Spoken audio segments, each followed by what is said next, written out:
How to disable two-factor authentication on Paxful. Hello and welcome to our YouTube channel How to Tutorials. In today's video, I'm going to show you how you can disable two-factor authentication on Paxful.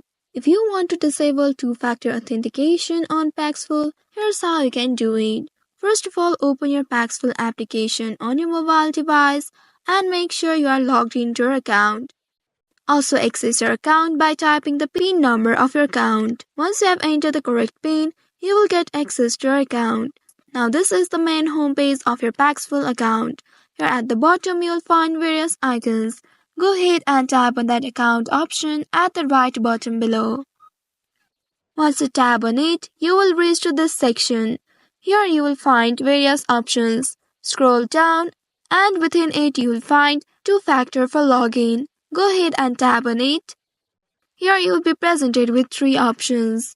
Currently it is set to verification code via email for login. Currently the second option is selected, which means whenever you log into your account, you will need a verification code which will be sent via email. Now if you want to disable it, you just simply have to tap on this first option that says none and wait for a while.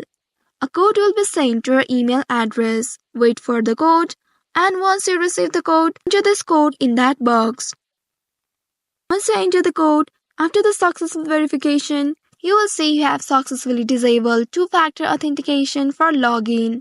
Now come back to the previous page and you will find two more options for two-factor authentication. One for the transactions and one for any release of cryptocurrency. Now if you also want to disable these two options, you just simply have to tap on this. Make sure the first one is selected, which means none.